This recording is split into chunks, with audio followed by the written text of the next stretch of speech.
চাচি আমাকে একবার বলেছিলেন যে তিনি অন্ধকারে একা থাকতে খুব ভয় পান, তাই তিনি প্রায়ই আমাকে তার ঘরে ডেকে নিতেন।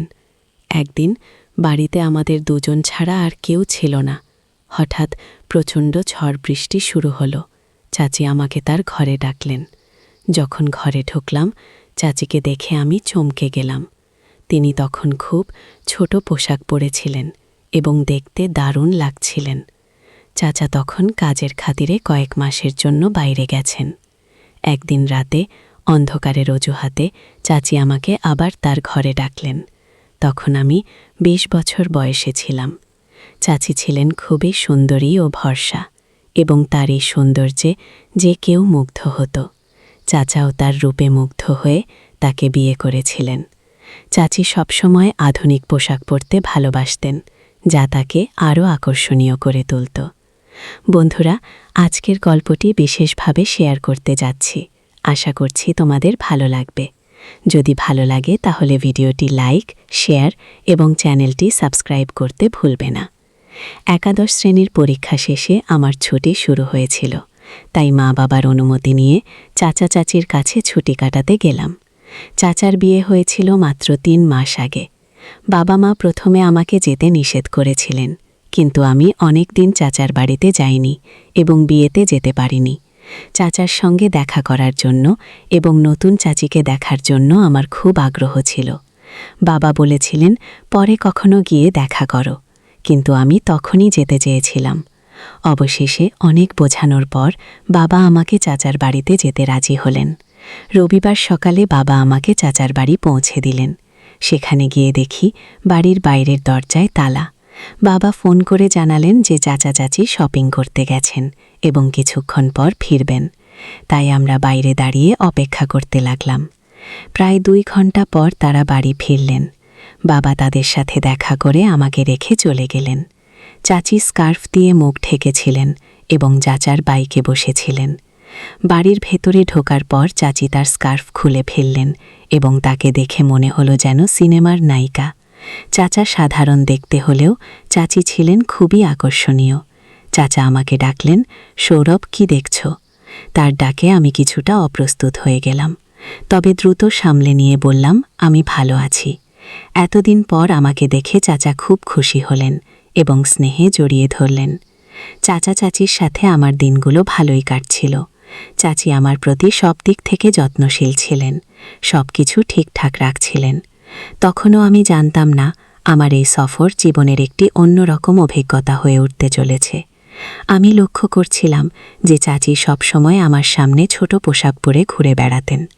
আমার কাছে বিষয়টি কিছুটা অদ্ভুত লাগছিল, তবে চাচি শহরে থাকেন বলেই এমন হয় বলে মনে করতাম।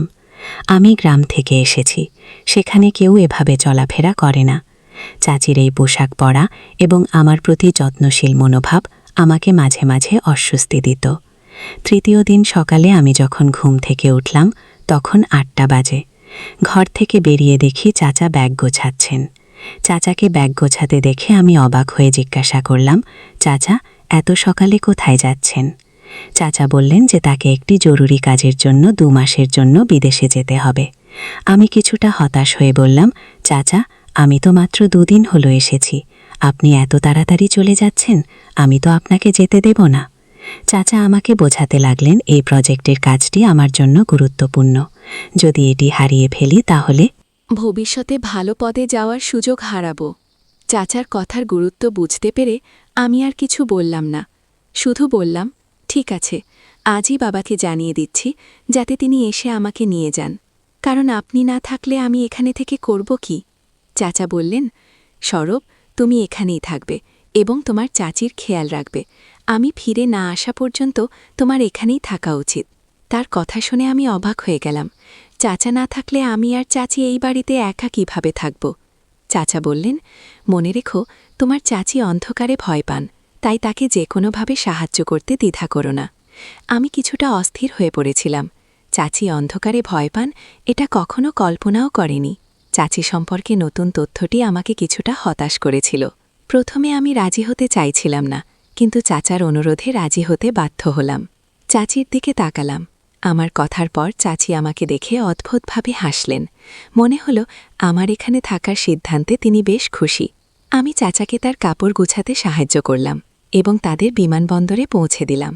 বিদায় জানিয়ে আমি এবং চাচি বাড়িতে ফিরলাম। তখন পুরো বাড়িতে আমরা দুইজনেই ছিলাম। চাচার সঙ্গে শহর ঘোরার পরিকল্পনা করেছিলাম, কিন্তু চাচা চলে যাওয়ায় সব ভেসে যেতে লাগল। তবে চাচির সঙ্গেও কিছু বিশেষ মুহূর্ত কাটানোর সুযোগ পেলাম। রাতে আমি নিজের ঘরে বসে মোবাইলে গেম খেলছিলাম। কিছুক্ষণ পর গেমে বিরক্ত লাগায় টিভি দেখতে বসে পেলাম। কিছুক্ষণ পর চাচি এসে হেসে বললেন, কি স্বরূপ, চাচা চলে যাওয়ার পর এই বাড়িতে মন বসছে না? চাচি আমার পাশে এসে বসে গল্প করতে থাকলেন। তার কথাগুলো শুনে বেশ ভালো লাগছিল। ভাবিনি যে চাচি এভাবে আমার সঙ্গে এত ফ্রি হয়ে কথা বলবেন। একদিন চাচি বললেন, চলো বাইরে একটু ঘুরে আসি। তারপর তিনি স্কুটার নিয়ে বেরোলেন এবং আমাকে আইসক্রিম খেতে নিয়ে গেলেন। আমি তার পেছনে বসেছিলাম। হঠাৎ আমার হাত অজান্তেই তার পিঠে স্পর্শ করে। এতে চাচি কিছুটা অস্বস্তিতে পড়েন। আমি দ্রুত হাত সরিয়ে নিলাম, কিন্তু পরে চাচি নিজেই আমার হাত ধরে রাখলেন। আমি ঠিক বুঝতে পারছিলাম না এর অর্থ কী হতে পারে। আইসক্রিম খেয়ে ফিরে আসার পর বাড়িতে ঢুকতেই দরজা বন্ধ করতেই সমস্ত ঘরের আলো নিভে গেল। চারপাশ অন্ধকারে ঢেকে গেল। আমি তখন চাচির পেছনে দাঁড়িয়েছিলাম। তিনি ভয় পেয়ে আমাকে শক্ত করে ধরে ফেললেন। তার আচরণে আমি কিছুটা বিস্মিত হয়ে গেলাম। বড় হওয়ার পর এমন অভিজ্ঞতা আগে হয়নি। 5 মিনিটের মতো জড়িয়ে থাকার পর হঠাৎ আলো ফিরে এলো। আলো আসতেই চাচি সোজা হয়ে দাঁড়ালেন। মৃদু হাসি দিয়ে বললেন, মাফ করে দাও, অন্ধকারে ভয় পেয়ে গিয়েছিলাম।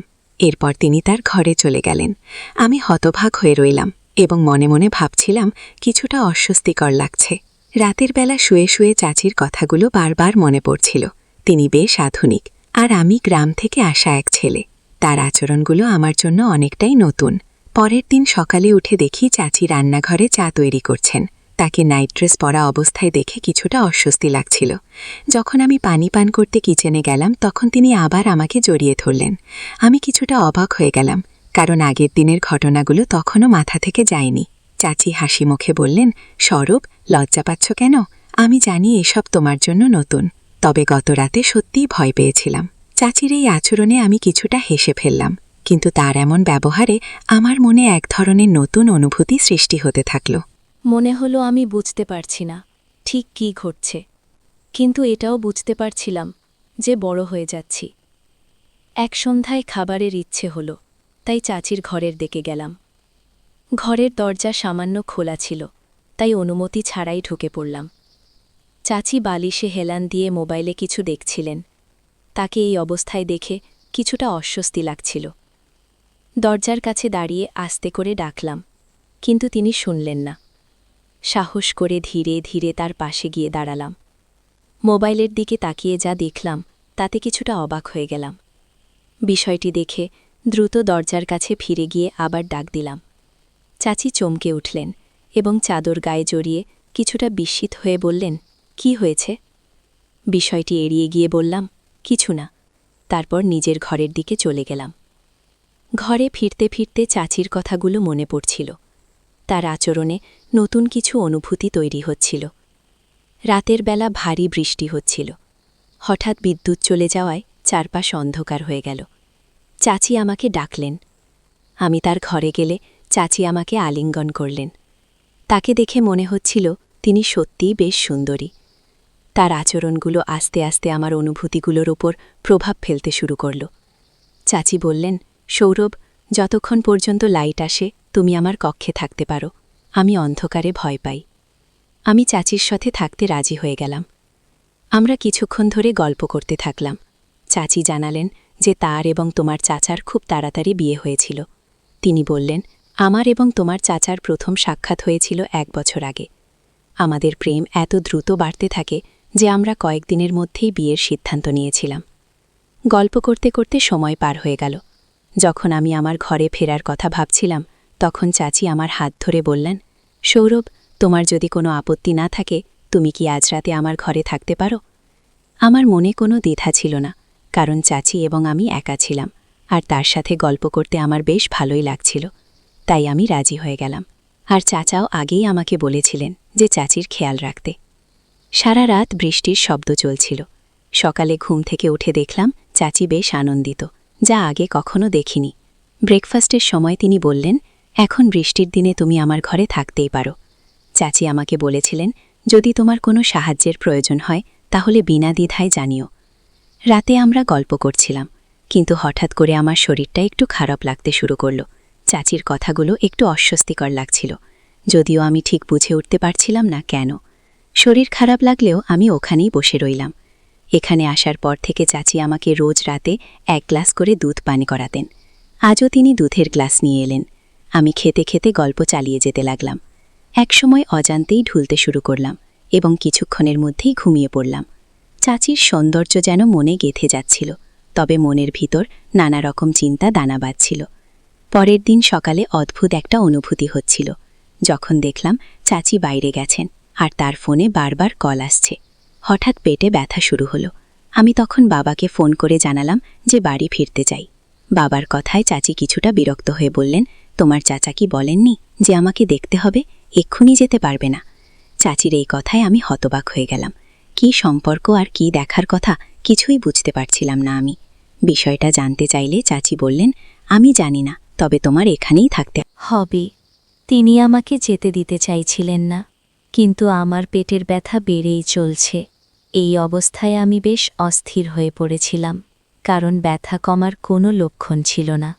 চাচি প্রতিদিন নতুন নতুন কিছু নিয়ে আমাদের আনন্দিত করার চেষ্টা করছিলেন, কিন্তু আমি কিছুতেই বুঝতে পারছিলাম না কেন এমন অনুভূতি পাচ্ছিলাম। চাচা প্রায় 1 সপ্তাহ ধরে বাইরে ছিলেন। সন্ধে 7টায় বাড়ির বেল বেজে উঠল। আমার হৃদয় তুরুত তুরুত করতে লাগল। আমি দেখলাম চাচি আমার উপর হাত দিয়ে ঘুমিয়ে আছেন। দরজার বেল ক্রমাগত বেজে চলছিল, ফলে চাচি দরজা খুলতে গেলেন। দরজা খুলতেই দেখি পুলিশ দাঁড়িয়ে আছে। পুলিশ দেখে চাচি কিছুটা ভীত হয়ে গেলেন। পুলিশ চাচিকে জিজ্ঞাসা করলেন, আপনার আসল উদ্দেশ্য কি? আমি কিছুই বুঝতে পারছিলাম না। পেছনে বাবা চাচাকে নিয়ে উপস্থিত হলেন, আর চাচার হাতে বেশ কিছু ফাইল ছিল। আমি হঠাৎ বললাম, চাচা, আপনি তো কাজের জন্য 2 মাসের জন্য বিদেশে গিয়েছিলেন। এরপর বাবার দিকে ফিরে জিজ্ঞাসা করলাম, সব কিভাবে এভাবে ঘটছে? বাবা আমাকে জানালেন, যখন তোমাকে এখানে রেখে আসি তখন আমি থানায় গিয়েছিলাম। সেখানে এমন একটি মেয়ের সম্পর্কে জানতে পারি যার খোঁজ আমার সহকর্মীরা করছিল। আমি মেয়েটিকে চিনতে পারিনি, তবে সোশ্যাল মিডিয়ায় চাচার ছবি দেখে বুঝলাম আসলে তোমার চাচার নাম পরিবর্তন করে পরিচয় লুকিয়ে চাচিকে বিয়ে করেছেন। চাচার ফোন কেটে যাওয়ার পরই বাবার কাছেই বিস্ময়কর তথ্য এলো। চাচা এবং চাচি বেআইনি কাজে জড়িত ছিলেন এবং অন্যদের ফাঁদে ফেলে অর্থ উপার্জন করতেন। আমার সাথেও এমনটা ঘটাতে চেয়েছিলেন। তখনই বুঝতে পারলাম কেন আমার পেটে অস্বস্তি হচ্ছিল। চাচা সম্ভবত গোপনে আমাকে এমন কিছু পান করিয়েছিলেন যাতে আমার অস্বাভাবিক লাগছিল, এবং চাচিও তা জানতেন। গত রাতের ঘটনা মনে করতে শুরু করলাম। মনে হলো চাচা আর চাচি সম্পর্কের মর্যাদা না দিয়ে কেবল দ্রুত অর্থ উপার্জনের মোহে অন্ধ হয়ে গিয়েছিলেন। ধীরে ধীরে বিষয়টি পরিষ্কার হলো যে চাচা কেন এত দ্রুত উন্নতি করেছিলেন। আমি চাচার আতিথ্য উপভোগ করতে গিয়েছিলাম, কিন্তু তারা আমাকে ধোঁকা দিয়েছেন। বাবা বিষয়টি নিয়ে খোঁজ না করলে হয়তো আরও বিপদে পড়তাম। আজকাল সম্পর্ক, ভালোবাসা, অনুভূতির কোনো মূল্য নেই। সবাই যেন কেবল নিজেদের স্বার্থের পেছনেই ছুটছে। প্রিয়জন বা আত্মীয়দের ছদ্মবেশে থাকা মানুষও ক্ষতি করতে পারে। তাই এমন কারোর প্রতি অন্ধভাবে বিশ্বাস না করে প্রতিটি সম্পর্ককে সতর্কতার সাথে মূল্যায়ন করা উচিত। চাচা এবং চাচি দ্রুত অর্থ উপার্জনের লোভে সম্পর্কের মূল্যায়ন সঠিকভাবে করেননি, যা শেষমেশ তাদেরকে ভুল পথে নিয়ে গিয়েছে। জীবনের সাফল্য শুধু অর্থের উপর নির্ভরশীল নয়, সম্পর্ক এবং সততার গুরুত্ব অনেক বেশি। বাবার নিয়মিত খোঁজ না নিলে আমি আরও বিপদের মুখে পড়তাম। পরিবারের সঠিক যোগাযোগ ও সম্পর্ক রক্ষা করলে বিপদের হাত থেকে রক্ষা পাওয়া যায়। এই গল্প থেকে আমরা শিখতে পারি যে রক্তের সম্পর্ক বা ঘনিষ্ঠতার উপর ভিত্তি করে সবার প্রতি অন্ধবিশ্বাস রাখা উচিত নয়। প্রতিটি সম্পর্ককে সতর্কতার সাথে মূল্যায়ন করা উচিত। সততার সঙ্গে জীবনযাপন করলে আমরা স্থিতিশীল ও শান্তিময় জীবনের দিকে এগিয়ে যেতে পারি। বন্ধুরা, যদি এই গল্পটি ভালো লেগে থাকে তাহলে দয়া করে ভিডিওটি লাইক করুন এবং আমাদের চ্যানেলটি সাবস্ক্রাইব করুন। পাশে থাকা বেল আইকনটি চাপুন যাতে নতুন ভিডিওর নোটিফিকেশন সবার আগে আপনার কাছে পৌঁছায়। ধন্যবাদ।